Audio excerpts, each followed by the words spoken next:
За Жамблын Ганбаатар гишүүн асуулт асууя. За биржийн тухай хуулийн гол амин сүнс нь бол Туван сайдаа, Дэлгэр сайхан сайдаа. Тэгэд биржийн тухай хуулийн чинь гол амин сүнс нь бол энэ төрийн өмчт компаниуд нийтийн баялагийг олборлоод гадагшаа гаргаж байгаа бол заавал биржээр ил тод шудраг өрсөлдөөний дүнд зах зээлийн үнд хүргэж борлуулнаа л гэсэн ийм зарчимтай штэ. Энэ зарчим чинь ерөөсөө хуулийн өөрчлөлтөнд огт байхгүй. Тийм болохоор энэ хуулийг бол дэмжих ямар ч боломжгүй байна л дээ. Энэ бүх зарчмаас энэ хууль чинь буцчихна. Энэ хуулийн өөрчлөлт чинь.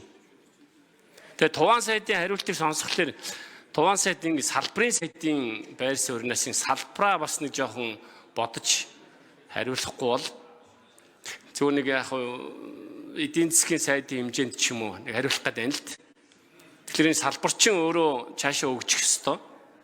Тэгээ бид нар 13 одоо тэр ган хүлэг гишүүн ярьж байгаа тэр 13 за мөн тэр биржийн дундж үн бусад бүх одоо заалтууд дээр бол эсрэг байр суурьтай байна. Тэгээ өнөөдөр бид нар энэ биржээр зарсан нүүрсээ биржээр үнэтэй зарсан мөнгөөр амьдарч байгаа шүү дээ. Өнөөдөр тэр Монгол банкнд байгаа тэр 4 тэрбум доллар 5 тэрбум доллар гэдэг байгаа чинь бид нэр биржээр үнэтэй нүүрсээр зарсны хүчинд л байсан одоо олсон мөнгө. Одоо хувьсгал компаниудын мөнгө нийлээд те яг бодитоор одоо тэгээд тэнд хэдэн доллар байгаа мэдэхгүй. Тэгэхээр би бол энэ биржийн тухай хуулийг бол өөрчлөлтийг огт дэмжихгүй байна. Энэ бол ажлын хэсэг байгууллагад ч гэсэн нэг сайжрахгүй гэж би бол бодож байна. Одоо сая зарим гишүүдийн хэлж байгаа тэр ухралт болно, автокремэрэ үнэн. Тэг сайхан юм бодоод хийдэг. Ер нь бодоод хийдэг амьдрал өөрөө тэрийг хөгжүүлдэг штэ. Сайхан юмны чинь цаана авилгал хөгжүүлчихдэг байхгүй. Сайхан бодоод юм хийдэг тэр чинь тэгээд хүний одоо тэр одоо зан чанартай нийцэхгүй, уг чанартай нийцэхгүй бол наа чинь тэгээд хүн суртал авилгал болоод хувирдаг. Иннээс л холдуулж энэ хуулийг одоо баталсан. Тэгэхээр энэ хуулийн өөрчлөлт бол ерөөсөө энэ ингэс сэгэлжсэн оронд энэ хууль бол би бол хэрэггүйтэй биржийн тухай хуульгүй явсан дэр юм байна гэж бодож байна. Эсвэл нь үлдэх хэрэгтэй эсвэл хуулиа одоо энэ шинэ хуулиа гаргах юм бол одоо энэ бирж гэж ойлголт бол байхгүй. Цааш нь сайжруулна гэдгийг бол би огт ойлгохгүй байна. Юуг сайжруулах гэдэг гэдгийг ойлгохгүй байна. Би танд хэллээ шүү дээ. Саяны энэ одоо олборлоод ил тод нээлттэй зах зээлийн үнээр борлох ёстой гэдэг энэ гурван үндэс чинь бүгдөө байхгүй байна. Гурвууланг нь өөрчилж байна. Тэгээ энэ бол энэ биржийн тухай хуульгүй болсон дээр юм байна л дээ. Тийм учраас энэ хуулийг бол дэмжихгүй байгаагаа хэлье. За тэр ажлын хэсгийн харин ахлан гэвэл одоо яадаг юм бол эсвэл орж ажилтдаг юм уу гэсэн тийм бодолтой бол байна. Энэ 2025 оны эхний 3 сар хэдчнээ тонн нүүрс биржээр зарсан. 24 онтой харьцуулаад нэг яриад та. 25 оны эхний 3 сар мэдээлэл нь олдохгүй. Өгөөч ихлээр өгөхгүй байна. Байхгүй байгаа юм байлгүй дээ. Тэгээд зарахгүй байгааг би бас ойлгохгүй. Яагаад зэсээ зарахгүй байгаа? Үнэтэй байгаа шүү. Зэс чинь үнэтэй байгаа шүү. Тэгээ яагаад зарахгүй байгаа юм? Зэсээ биржээр яагаад зарахгүй байгаа юм? Бирж үнэтэй болно гэдэг чинь эрэлт нь За Туван сайд хариулт өгье. За Ганбаатар сайдад баярлалаа. Тэгээд асуултанд нь хариулъя. Та бас одоо санаа зовж хэлж байгааг ойлгож байна. Өмнө нь бас энэ салбарыг удиржсэн үний хуваар за дээрэс нь энэ биржийн улуурхайн биржийн тухай хуулийг одоо гол санаачилж батлуулсан үний нэг учраас бас санаа зовж байгааг ойлгож байна. За гол амин сүнсүүд энэ одоо хуулийн дотор хэвээрээ байгаа. Бид нар бол сайжруулна биржийн тухай хуулийг үйлчлэлийн зогсоох юм уу байхгүй болох асуудал огт яригдахгүй. Улам сайжруулаад төгөлдршүүлээд явна. Амьдрал өөрөө баян учраас бас шинэ нөхцөл байдлууд биднэр дээр нэлээд юм сорилтууд орж ирээд байгаамаа. Тэгэхээр энэ одоо хуулиа заашгүй оруулж ирж энэ гацааг энэ хүндрэлтэй нөхцлөөс гарах гэж энэ засгийн газар оруулж ирж байгаа. Экспортыг нэмэгдүүлэх зорилготой ажлын хэсэг том ажлын хэсэг жавхлан сайдаар ахлуулад ажиллаж байгаа. Энэ ажлын хэсэг дээр ч гэсэн энэ асуудлыг бас нэлээд нухацтай ярьж байгаа гэдгийг бас хэлье. За 13 дугаар заалтан дээр бол бид нар төрийн учраас нэмээд хэлэхэд бид нар валютынхаа нөөцийг гаргаж валютаа зарж бүтээгдэхүүн орлох биш, өөрсдөд байгаа зүйлээрээ солилцоо хийж яагаад болохгүй гэж. Энэ угаасаа дэлхийд байдаг л зарчим.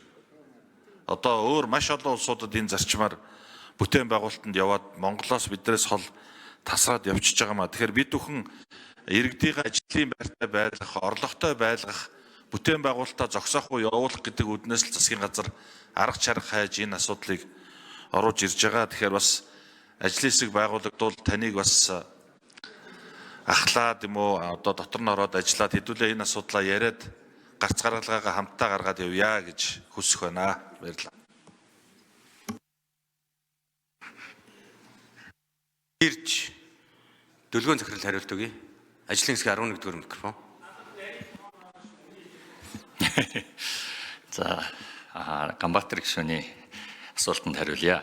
За 4 сарын 11-ний байдлаар 2024 оны 4 сарын 11-ний байдлаар 7 сая 123 мянган тонн арилжаалагдсан.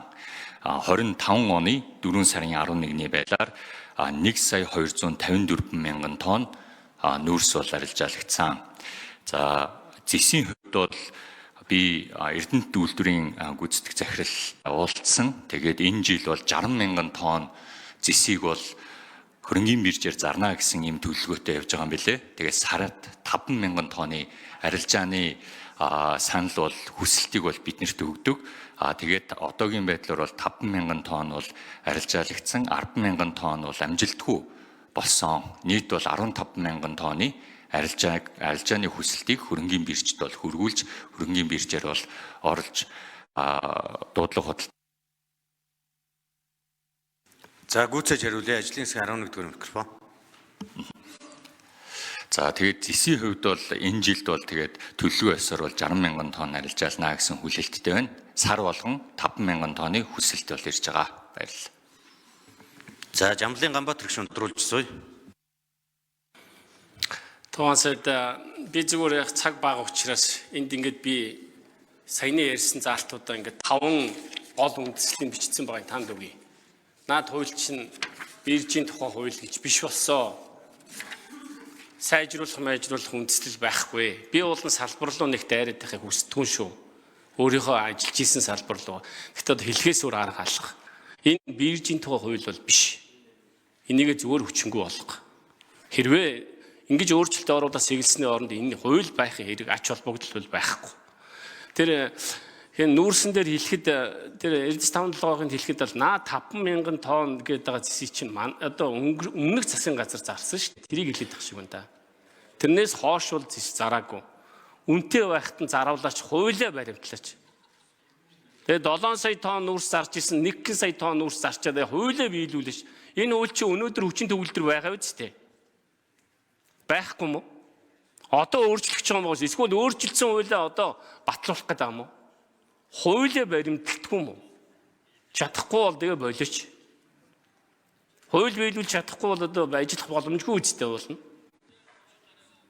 Тэгээ 7 сая тонн нүүрс зарж исэн 1 саяг зарсан гэ баатарлаг хариулдаг юм. Гэхдээ хууль чинь хүчин төгөлдөр байгаа үстэй. Тэгээ хуулиа биелүүлж ажилдгүй мó? Засгийн газар хамгийн нэгдүгээр хууль биелүүлэх ёстой. Иргэд аж ахуй нэгжүүдийг урайлаад хамгийн нэгдүгээрт нь урд нь гараад хамгийн нэгдүгээр хууль биелүүлэх ёстой газар үстэй. Тэгээ хуулиа биелүүлдэг юм бол ягаад 7 сая тонн нүүрс зарж хат 1 сая зарчаад тэгээ өнөөдрийн баатарлаг яриад байгаа. Тэгээ хайцсан үдсэн үсүүд нь хайцсан. Тэгээ одоо эсвэл энэ чинь ерөөсөө тэр хуульгүй явцсан юм бол энэ хуулийг одоо яриад яах гэдэг. Маш ойлгомжгүй байна.